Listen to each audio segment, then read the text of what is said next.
Hey guys. So, it's been a while. Like 2 weeks that I've wanted to post a podcast and I just haven't been able to. So, I told you guys that 2 Fridays ago I was sick, which thank goodness I'm not. And I think finally the last person in my house that was sick is good. So, yay for that.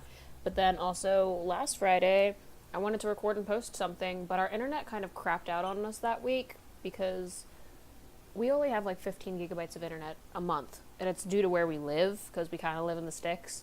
It's really annoying because, yeah, I like internet. I like doing things online. I like playing games online, and I can't do that at my house. Like anytime I get to play an online game, it's always like at a friend's house. I've tried it at Dunkin' Donuts, but the lag just makes me want to throw stuff. It's just not good. But all that being said, I am not home right now. I am actually in Georgia. Like, yes, the state of Georgia. Um, I drove with a friend of mine to Georgia technically earlier this morning. We left at like 3 in the morning, got here at like 11 or 12 after stops and stuff. So, like, all over, like, about a 9-hour drive. It was pretty brutal because my hips were killing me. I could not get comfortable, but it was good company. So, I mean, that's nice. So I'm in Georgia, and it's pretty cool that I woke up in Maryland and I'm gonna fall asleep in Georgia. That's a lie. I didn't wake up in Maryland because my friend doesn't live in Maryland. I woke up in Virginia, and then I'm gonna sleep in Georgia tonight, which like blows my mind that that's even a thing, because you know, modern transportation and technology is just mind blowing if you actually stop to think about all the things we use on a regular basis, like computers and cell phones and cars. They're just really, really neat inventions, and props to the people who came up with them and perfected them too, because, well, I can't say they're perfected, they keep tweaking them, but got them to where they are today. Because otherwise, if these things didn't exist, I wouldn't be able to record this and post it for the world to hear. Like I have a cell phone. I can call people, like, completely across the country. Like, if I wanted to make a friend in California, I could call them and, like, talk to them real time. It's just, seriously, just stop to think about it one day when you're, like, bored. Maybe, I mean, I think about these things on a regular basis just because that's how my brain works. But modern technology is just so cool.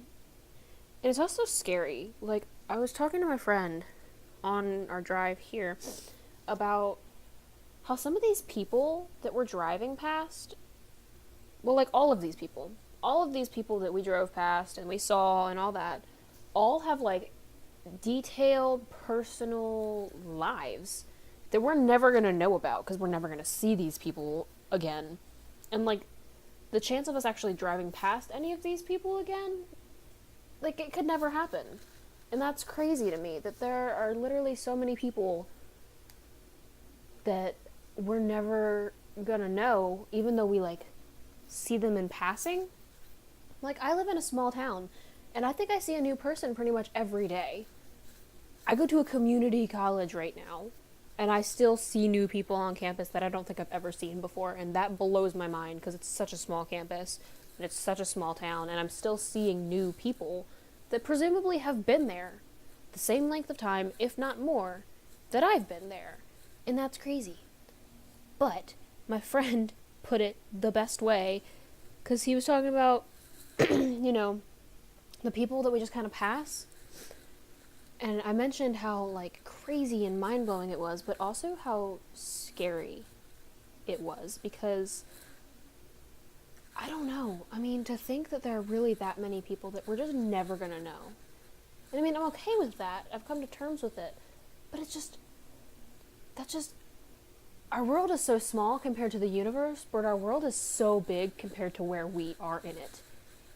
And it's a little unnerving sometimes. So I told him I try to think about, like, people that I know I'm never gonna know as, like, non-essential players, like NPCs.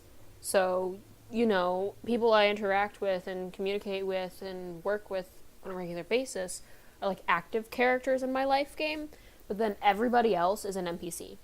Everybody else that I know I'm not gonna like really chat with or interact with, or even if the conversation is just like, hi, how are you? Like, it's literally in passing and they're just an NPC. I know they're obviously worth more than that and they have their own personal lives, and to them, I'm just an NPC. But it just, doesn't it make sense? I think it makes sense. I think it makes perfect sense.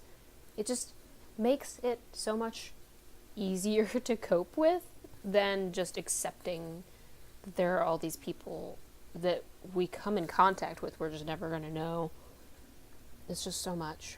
It's just too much. So they're NPCs, which is great because when I really like consider my life in that manner, my life is a side quest right now. Like, I've not gotten to the actual gameplay yet where I'm like with a career and like a family of my own and a home and all that stuff. Because I'm a college student, and so my life is currently a side quest. Like, both my jobs, they're side quests. They're really long side quests, but they're side quests. And like, all of my teachers, they're those people standing on the docks and in the fields and all that have the little bubble over their heads, and you go and click them and they give you a quest. And they're timed quests, which are the worst kinds of quests in my opinion, because they make me panic. Because generally, I'm directionally challenged in real life, and that just kind of carries over to gameplay. So when someone's like, go back to this town and get these fish from this person, I'm like, I have no idea where you're talking about, but I only have 3 minutes to do it. What do you expect from me? I can't. I can't. I don't know how. I just can't. So, but my teachers are those people. They are the ones that hand out the timed side quests, and they all want them done at the exact same time. Like, every assignment is just a side quest. And that is a great way to think about it. That just brings so much more joy to my life. Oh my gosh. Speaking of joy, I discovered a new comedian the other day. He's not a new comedian, he's just new to me. Because one of my friends was sick. So I went to go visit them, bring them waters, do stuff around their house if they needed me to. But finally they're like, just come snuggle me, please. I'm pitiful. I'm like, yeah, you are. You are a big sack of pitiful, but yeah, okay, we'll watch TV. He had HBO on, and it was comedy special after comedy special. There were just so many of them, and they were good. But this one guy, I could not breathe. I was laughing so hard, and it wasn't like vulgar, which I really appreciated, because I can appreciate and understand and like laugh at some comedians who are vulgar. Like, Donald Glover is not exactly clean, but I think he's funny. Like, he talks about dicks and uses the N-word and curses and all that stuff, and like, that's not clean comedy, but it's still pretty funny. But this guy, his name's Pete Holmes, Holmes, and he was just, I think I heard him curse like once, and he only made one like sexual joke. And I just could not breathe. I was just laughing so hard. Like, there were tears streaming down my face. It was just so good. And my friend just kept looking over at me like, are you okay? Like, you look like you're malfunctioning. You have too much going on. It was just so good. And I don't know. I need little joys in my life like that. I don't know. It's the little things, right? Like the comedians that you find, and, you know, oh my goodness, like the sky sometimes is just so blue. It's so blue. And nobody bothers to look up. And it really makes me sad, because I watch all these people, it's generally on campus, I watch all these people just like rushing to the next thing that they have to do, and they're like looking down at their phone or down at the ground, or just like kind of absently, blankly forward, like they're not, I don't know, it's like they have no thought that other things are going on around them. So people look at me funny when I'm like on my way to a class and I just stop and I just look up. like I've got my book bag and usually my purse and maybe my laptop bag and my lunchbox. Like I have bags on bags on bags. But I just stop and I look up and I just like look at the clouds and like admire how blue the sky is and like look from like the very peak top of the sky like down to the horizon and like see the shift of the blue, and it's so pretty and nobody looks up. I noticed that even I went to this thing called Advocacy Day, which is basically people from colleges go to meet state senators and delegates and ask them politely for money. So the more people you can get to go from your college, the better it looks on you. And because I'm involved with the student government and I run my own club, I was one of the people they asked to go. And I didn't really have a choice. And I had to miss classes that day, which was kind of annoying because I tried not to do that, but I still got credit for the classes because of what I was doing. But we went to the Senate building, I believe it was, in Annapolis, Maryland. And we were looking in these rooms where like historical things had happened, and they were just so beautifully decorated and they were so ornate, and like the columns, like I was giddy because we just learned about like the different kinds of columns in my humanities class. I was like, oh my gosh, those are Doric and Corinthian columns, like I have to take pictures. I was just nerding out. But because I was actually looking at the columns and the details on the wall, and I kept looking up. And while all these other people were like reading the plaques about like whatever George Washington said and all that good stuff, it's good stuff still, but while they were doing that, looking down and admiring kind of the surface level details, I went and looked up, and there was this gorgeous, like, I don't even know what you would call it, but you know when a ceiling is just flat and then in the middle of the ceiling you have like this circle that opens up and like makes this tower. It wasn't like a skinny tower, it was a pretty big tower, widthwise. It wasn't like severely tall, but the diameter of the circle was pretty big. And I don't know, it was so pretty, and like people ran into me. Like I was standing there looking up at this tower into it, and people weren't paying attention and they bumped into me and they just looked at me. I'm like, it's so pretty because the designs and the details and the carvings, and it was all like white, and there were windows and the light shining in. It was a January or a February day, but it was really, really warm. It was like in the 70s. It was just a beautiful day, but the sunlight just shining in the windows and like illuminating this tower was just so gorgeous. And I got so much like joy out of just standing there looking at it.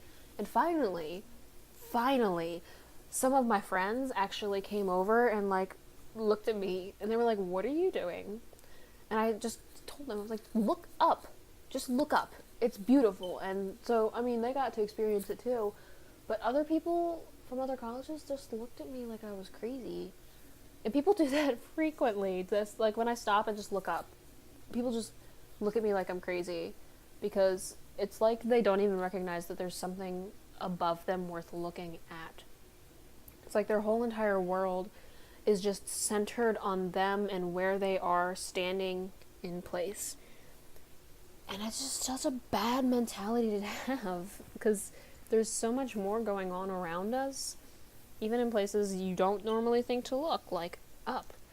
And it really, if you stop to notice it, it really can bring you joy. Like it brought me a little bit of joy just to see how beautiful it was, and to think about the craftsmanship and the time and the effort that went into that. Like that was just a wonderful moment for me.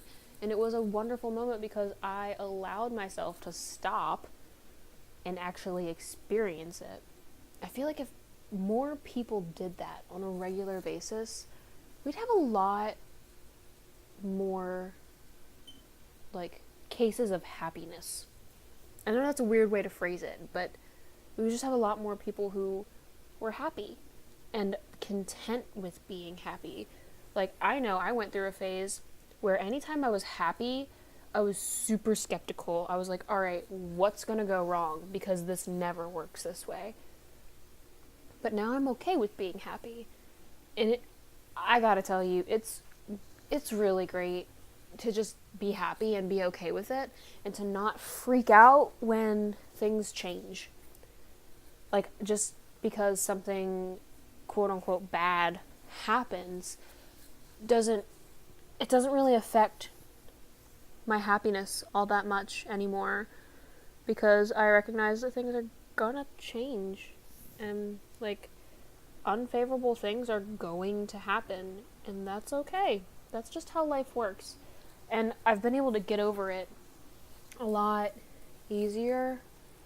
And I don't really know when the shift happened or why the shift happened, but it happened. And I'm glad it did, because it's just, I was really tired of being miserable, you know? Like, I don't know how many of you out there just wake up every day and just dread what you have to do. And there are days, I still have days, where I'll like wake up and just lay in bed and stare at the ceiling. I was like, oh, I don't want to go to work this morning. And I mean, I account that to the fact that my job is just that, a job. It's not my life career. It's not what I want to do with myself. It's not my calling. It's not my passion.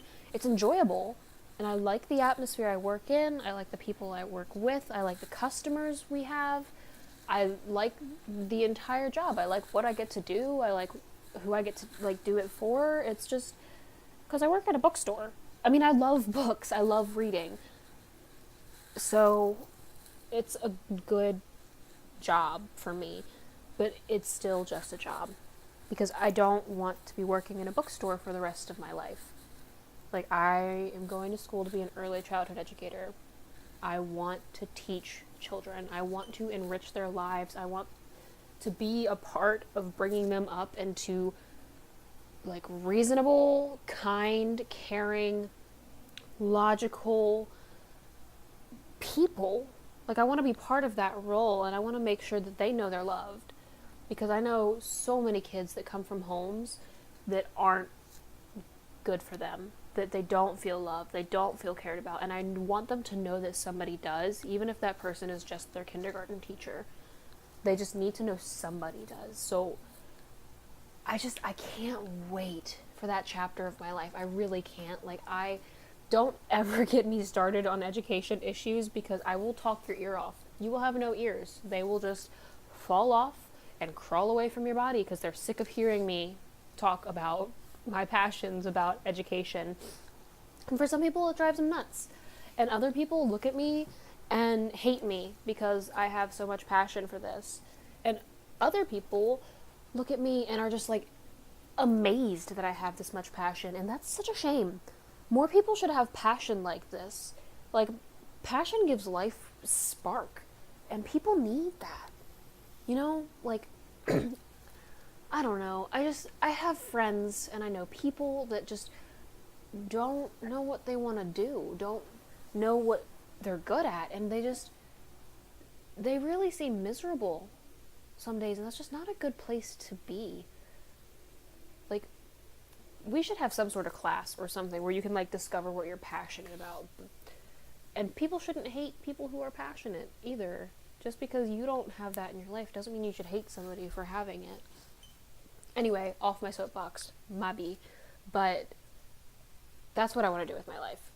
So right now this is a job, and when I get to my career, it's not going to feel like a job, because it's what I want to do with my life.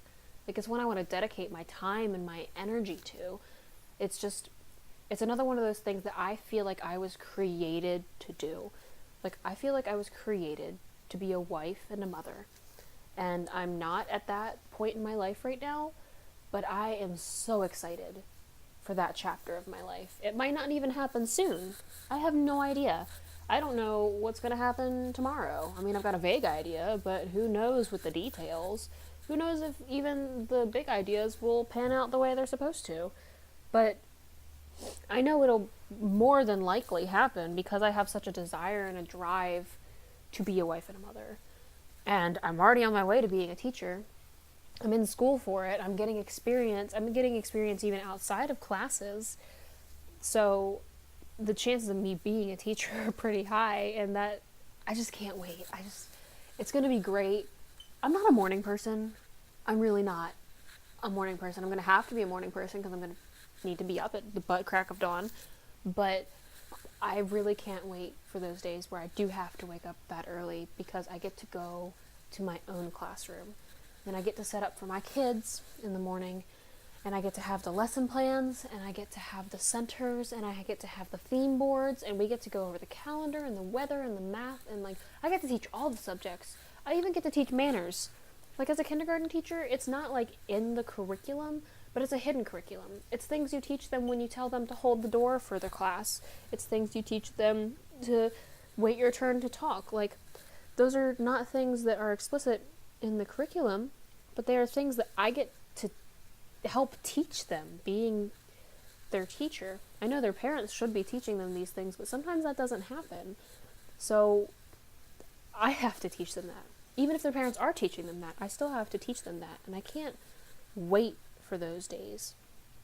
Like I really do enjoy observing in other people's classrooms, and it's great to see the way other people operate and how they run their class and how their class reacts to them and responds.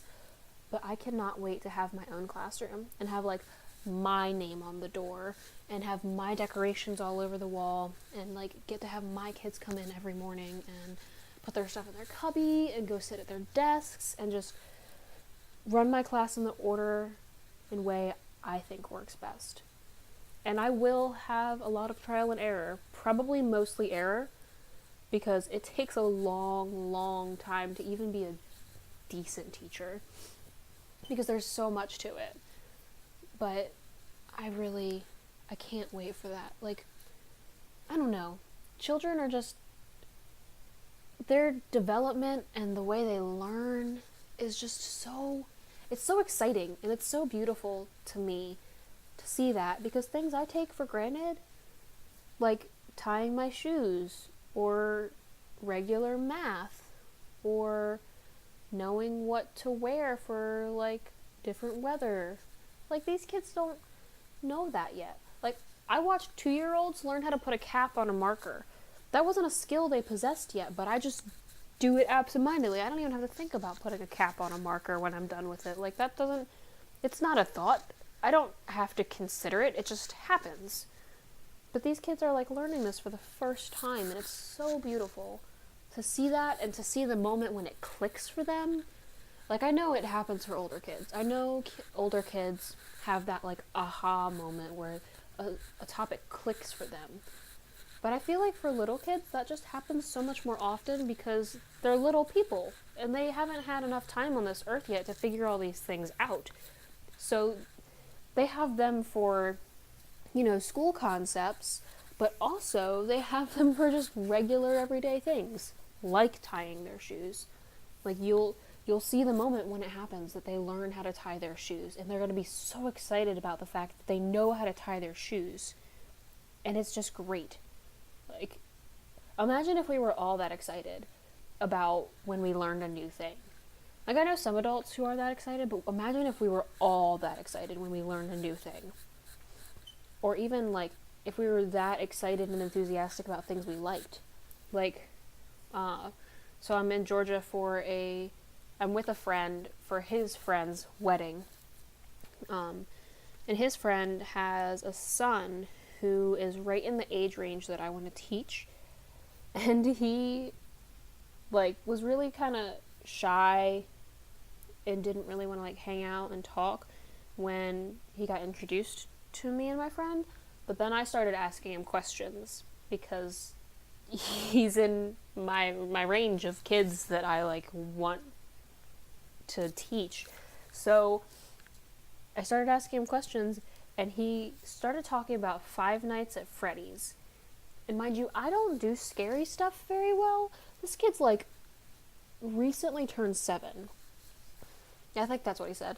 But he just went on and on about this game. He's never played it before, but he's like, he knows about all of the games because he watches YouTube videos, like, all the time about this. I'm like, I don't understand how you can be this into this, but it's just because it's not something I like. But even having never played the game, haven't really known anything about the game, the only thing I know about it is that we sell pop figures of the Five Nights at Freddy's characters at the bookstore. So that's literally all that I know about it. But this kid was just going on, and all I had to do was like nod and say, uh-huh, okay, cool, and then just ask the occasional question, and he just went on, and it was so cute.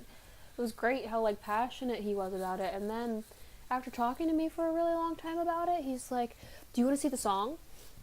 I was like, okay, yeah, sure. So he took me to his room, and because he had a Xbox and a TV, and he just like went on his YouTube and looked up all these songs, and he just played song after song and just kept adding them. He's like, oh, we're gonna listen to this one next. Oh, we're gonna listen to the next one next. Oh, this one's cool. Oh, this one shows all the characters. And like, I was like, okay, cool. So I just sat there and I just kept watching with him until we had to leave. And he was just so happy to share that with me. And I think he was just so happy to have somebody that was interested in listening to him, because I'm sure his parents definitely listen to him when he wants to talk about this, but I'm also sure that they've heard it a lot, so they know a lot of this stuff already, and it's not like something that they, I don't know, maybe encourage repeating over and over, because that is what children do. They repeat everything over and over because they've heard it and they know about it.